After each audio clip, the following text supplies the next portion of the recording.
Hi, it's Glenn Delco from Spiritually Speaking Trainings, and we're going to be talking about taking questions and specifically about answering the I don't know question, which can be one of the scariest things to do. So you've taken the question, you used open body language, you stepped into the question, and they asked you a question, and you don't know the answer. Now it's one of three things. A, they've asked you a question and you don't know it because it has nothing really to do with your topic, your presentation, or anything. It's like, oh, what's the tire pressure on this? And you go, I'm not, thank you for that, but we're really not covering that. We're talking about yoga positions. And we can probably find that out for you, but that's really not what we're covering here. But thank you for asking that.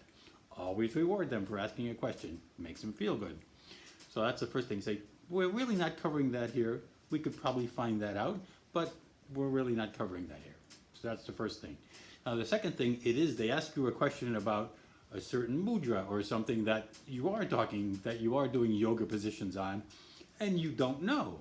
You go, oh, I'm not certain of that, but what I can do is I'll find out for you. Either during the break, we will find that out for you, or we will get back to you and find that out for you. Is that okay? And we'll talk about that offline. Does that work? Great. So you acknowledge the question, you thank them for the question, you stay open body language, you stay stepped into the question, and you say, I don't know, but we'll get back to you. Either on a break we'll find out, or later, but offline we will get that information for you. That's the second thing.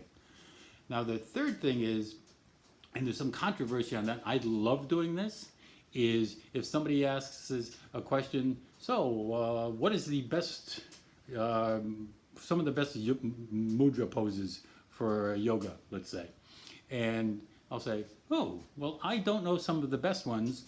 I will actually turn it on to if it's a small group, under 20 people, I will say, so what are your thoughts on this? What are some of the great yoga poses, mudras, or whatever it is?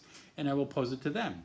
And let them start answering the questions. It keeps the audience engaged. It makes them feel like they are part of the conversation. It makes them part of the conversation. And when people build things together, then they say, oh, look what we built together, which is terrific.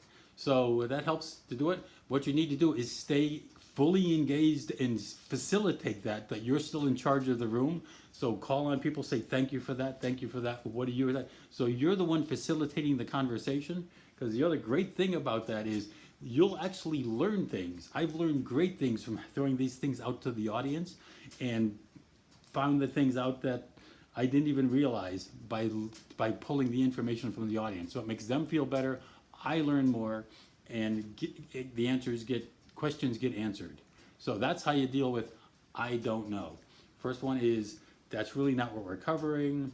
I don't know, we'll get back to you. It says, oh, so what do you, don't even say I don't know. So what do you think about this? What are your thoughts on this question? And then get all that stuff in here and say thank you and recap that. So those are the three things you can do with I don't know questions. Thank you. Love you guys. Keep speaking. See you later.